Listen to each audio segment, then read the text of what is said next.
بسم اللہ الرحمن الرحیم نحمده ونصلی علی رسولہ الکریم اما بعد۔ سیرت النبی صلی اللہ علیہ وسلم کے مدنی دور کا درس نمبر 151 غزوہ طائف سے متعلق ہے۔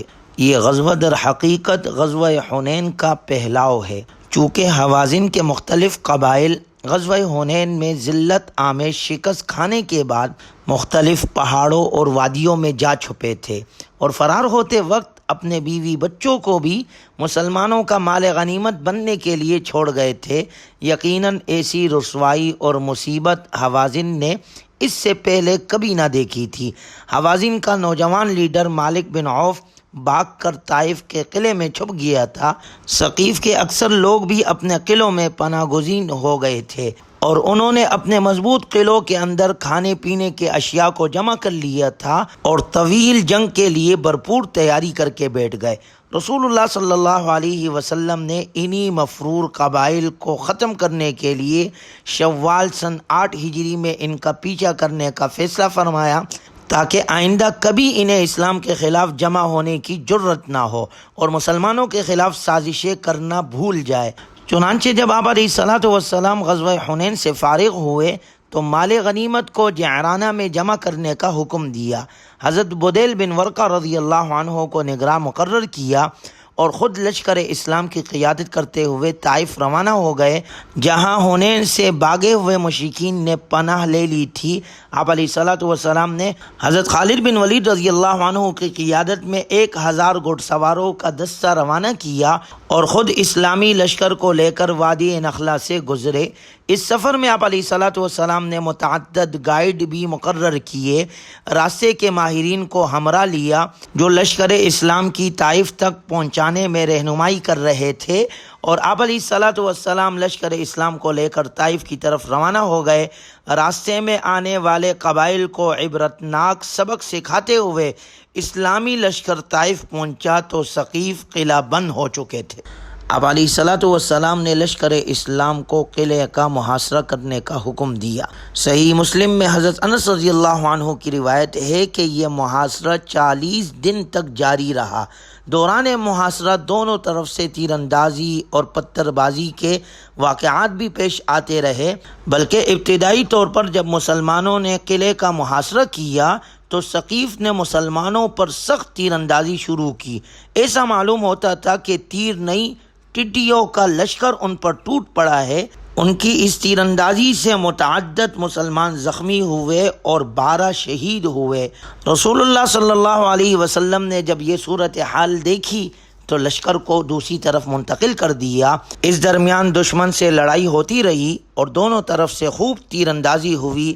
اس محاصرے میں رسول اللہ صلی اللہ علیہ وسلم نے پہلی بار منجنیق، یہ ایک قسم کی توپ سمجھے آپ، وہ استعمال کی اور متعدد گولے پھینکے گئے، جس سے قلعے کے دیوار میں شگاف پڑ گیا اور مسلمانوں کی ایک جماعت اندر گھس گئی اور اس کے بعد آگ لگانے کے لیے دیوار کے قریب پہنچ گئی، لیکن دشمنوں نے ان پر لوہے کے جلتے ہوئے ٹکڑے پھینکے، جس سے مجبور ہو کر مسلمان نیچے سے باہر نکل آئے، مگر باہر نکلے تو دشمن نے ان پر تیروں کی بارش کر دی، جس سے بعض مسلمان شہید ہو گئے۔ رسول اللہ صلی اللہ علیہ وسلم نے دشمن کو زیر کرنے کے لیے ایک اور جنگی حکمت عملی کے طور پر حکم دیا کہ انگور کے درخت کاٹ کر جلا دیے جائے۔ جب جنگ اور محاصرہ طول پکڑتا گیا تو رسول اللہ صلی اللہ علیہ وسلم نے ثقیف کے انگور کے باغات کاٹ ڈالنے کا حکم دیا۔ انہی باغات پر ان کی معیشت کا سارا دار و مدار تھا۔ لوگوں نے ان کو کاٹنا شروع کیا تو انہوں نے آپ علیہ الصلوۃ والسلام سے درخواست کی، اللہ کے لیے اور رشتے کا خیال کر کے ان باغات کو چھوڑ دے۔ آپ علیہ الصلوۃ والسلام نے فرمایا، بے شک میں اس کو اللہ کے لیے اور رشتے کی بنیاد پر چھوڑتا ہوں۔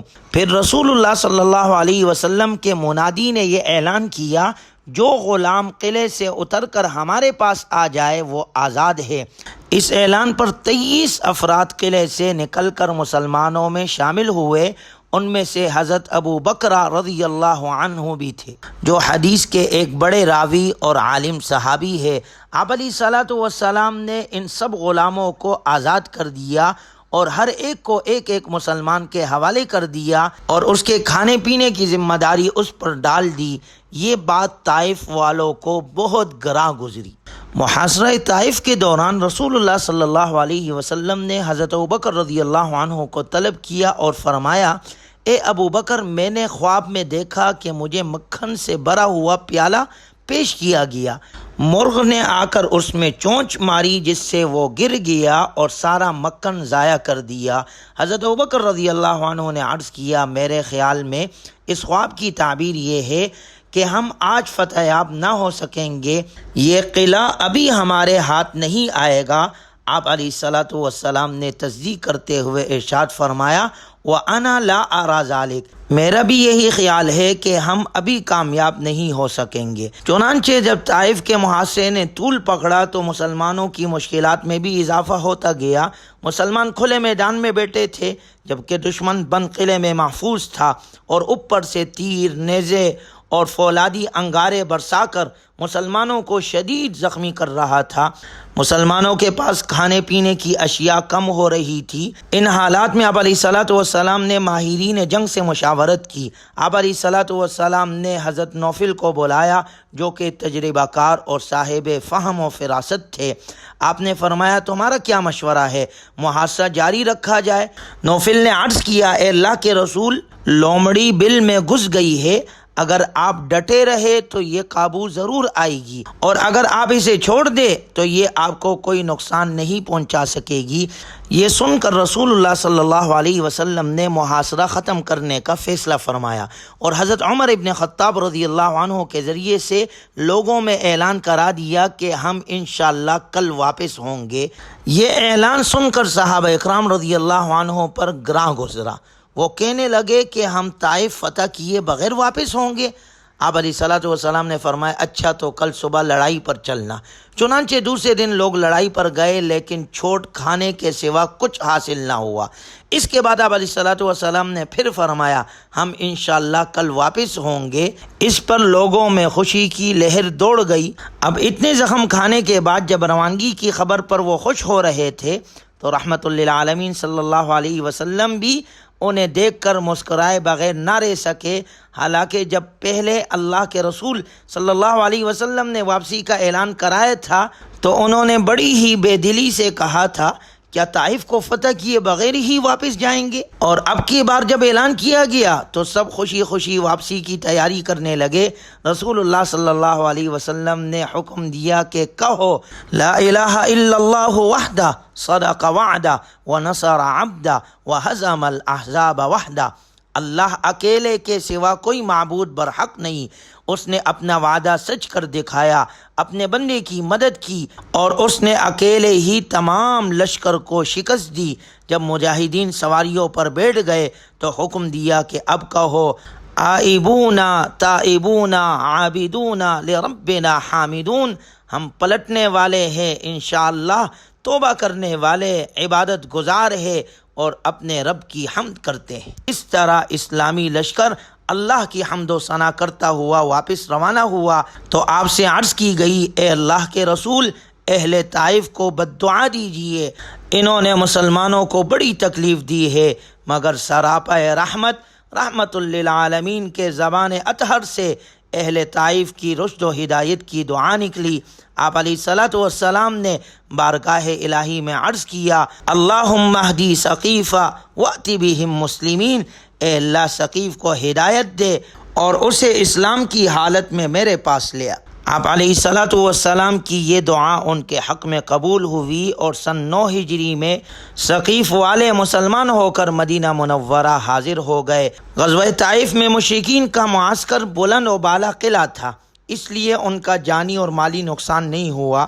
ان کے صرف 2 سوار مارے گئے جبکہ مسلمانوں کا پڑاؤ کھلے میدان میں تھا، اس لیے مسلمانوں کو شدید زخم لگے اور 12 صحابہ کرام رضی اللہ عنہم اجمعین جام شہادت نوش کر گئے، جن میں سے 9 مہاجرین اور 3 انصار تھے۔ طائف کا یہ محاصرہ خاصا طویل رہا۔ صحیح مسلم کی روایت کے مطابق یہ 40 روز تک جاری رہا، جبکہ بعض نے 20 دن اور 15 دن کا بھی ذکر کیا ہے۔ چنانچہ طائف کا محاصرہ ختم ہونے کے بعد رسول اللہ صلی اللہ علیہ وسلم جعرانہ تشریف لائے۔ مالک بن عوف جو حنین کا بڑا سردار تھا اور 20,000 کا جنگجو لشکر لے کر مسلمانوں کے مقابلے میں آیا تھا اور بڑی بے جگری سے لڑا، جب اسے بدترین شکست ہوئی تو وہ بھاگ کر طائف میں ثقیف کے قلعے میں جا کر بند ہو گیا، وہاں چھپ گیا۔ رسول اللہ صلی اللہ علیہ وسلم حکمت اور دانائی کی دولت سے سرفراز اور وحی الہی کے رہنمائی سے مالا مال تھے۔ آپ علیہ الصلاۃ والسلام ہر شخص سے اس کی فطرت اور معاشرتی مقام اور مرتبے کے لحاظ سے معاملات طے کرتے تھے۔ مقام جعرانہ میں آپ علیہ الصلاۃ والسلام نے حوازن کے قیدی اور اموال مجاہدین میں تقسیم کیے تو مالک بن عوف کے اہل خانہ کو مکہ مکرمہ میں ان کی پھپھی ام عبداللہ بنت ابی امیہ کے پاس محفوظ کرا دیا۔ مالک کے اموال کو بھی تقسیم نہ فرمایا۔ جب آپ فارغ ہوئے تو آپ علیہ الصلاۃ والسلام نے حوازن کے وفد سے پوچھا مالک بن عوف کدھر ہے اور اس کا کیا بنا؟ حوازن نے بتایا کہ اللہ کے رسول وہ بھاگ کر ثقیف کے قلعے میں پناہ گزیر ہو گیا ہے اور ابھی تک وہی ہے۔ آپ صلی اللہ علیہ وسلم نے فرمایا اسے اطلاع دے دو کہ اگر وہ مسلمان ہو کر آ جائے تو نہ صرف اسے معاف کر دیا جائے گا بلکہ اس کے اہل و عیال اور اموال واپس کر دیے جائیں گے اور اس کے علاوہ اسے 100 اونٹ عطا کیے جائیں گے۔